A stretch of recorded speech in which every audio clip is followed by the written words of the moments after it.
Seguimos con Floricienta. Ya que estamos, les hago un videito cortito resumiendo esto que vimos en los dos videos anteriores. Total, ya que estoy, lo hago. Entonces, para resolver triángulos rectángulos, ¿qué significa resolver triángulos rectángulos? Encontrar el valor de los tres lados y de los tres ángulos. Una vez que yo sé todos, ya lo resolví. ¿Sí? Ahora, ¿qué me puede pasar? Y el enunciado me puede dar de datos un ángulo y un lado.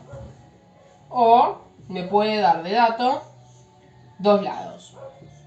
Importante recordar que aunque el enunciado no me diga que está entre los datos, siempre tengo de datos que hay un ángulo que vale 90. ¿Sí? Siempre está, hay que tener eso presente. El enunciado no me va a decir que hay como dato que el ángulo vale 90, porque si yo estoy trabajando con triángulos rectángulos, ya sé que vale 90. Sí, así que por eso lo puse en rojo. No es un dato que me dé el enunciado, pero yo ya sé que está. Entonces, ¿cuál es siempre, si me da el ángulo, y un lado? Primer paso, encontrar el otro ángulo. ¿Cómo? Sabiendo que los tres tienen que sumar 180. Usando eso, yo planteo encontrar el otro ángulo. Entonces, en este paso yo ya voy a tener la parte de tres ángulos cubierta, porque tengo el que me dio el ejercicio, el que yo sé que vale 90 y el que acabo de calcular. Así que ya me saqué encima esto. ¿Cómo sigo? Con alguno de los dos lados, ¿sí? Ese le eligen ustedes. Y sí o sí tengo que plantear alguna de las razones trigonométricas. ¿Cualquiera? No, cualquiera no. Tengo que ver qué datos necesito. Puedo plantearla con cualquier ángulo, ¿eh? Lo puedo plantear con el que ya me daba el ejercicio o con el que yo encontré. Cualquiera de esos dos ángulos pueden ir acá. El de 90 nunca. Si eso lo habíamos visto en la primera clase. El de 90 no, porque empiezan a dar incoherencias. Así que alguno de estos dos. O el que me dio el enunciado o el que acabo de calcular lo uso para esto.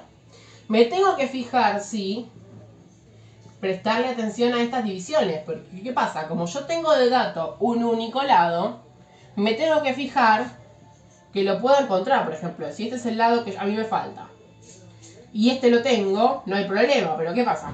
Probablemente no los tenga. ¿Sí? Así que tengo que empezar a manejar eso. Que tiene que haber al menos una incógnita. Bueno. Una vez que elegí ese, con esto voy a encontrar otro de los lados. ¿Sí? ¿Cómo sigo? Puedo volver a plantear lo mismo con el otro lado restante. Es decir, planteo de vuelta seno, coseno o tangente. Con el mismo ángulo que usé o con el otro. Es lo mismo. O, lo que a mí me parece mejor, uso Pitágoras. Con Pitágoras ya lo voy a poder hacer. Recuerdo que Pitágoras era hipotenusa al cuadrado es igual a la suma de los catetos al cuadrado. ¿Por qué puedo usar Pitágoras acá? Porque ya tengo el lado que me da el enunciado, el lado que calculé antes, y supónganse que son estos dos. Tengo dos datos que yo conozco, puedo calcular este. Si son estos dos, también lo puedo calcular, y si son estos dos, también lo puedo calcular. ¿Sí? Ahora, cuando me dan dos lados, arranco calculando el otro lado usando Pitágoras.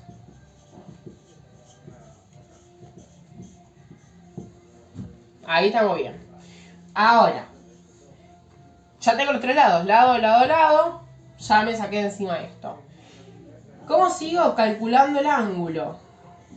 Uno de los ángulos que me faltan dos. ¿Cuál puedo usar de estas? Cualquiera. ¿Por qué? Porque al ya conocer todos los lados no tengo problema con este lado de la igualdad. Acá sí teníamos que pensar cuál de las tres usar. Cuál me convenía usar a partir de los datos que yo tengo. ¿Sí? En esta puedo usar cualquiera, la que a mí se me ocurra. ¿Qué encuentro con esto? Un ángulo. El que yo decidí calcular.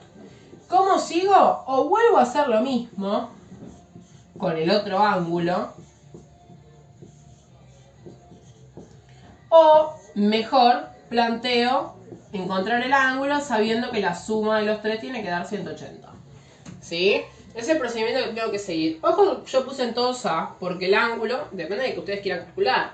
Si los ángulos que yo tengo que calcular son el ángulo 1 y el ángulo 2, por ejemplo, porque se me ocurre a mí, y acá podría poner ángulo 1, así como podría poner ángulo 2.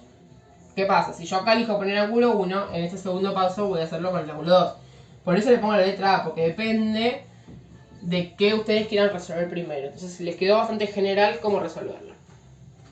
¿Sí? Lleva su tiempo, hay que tener mucha paciencia y preguntar siempre todo lo que no se entienda.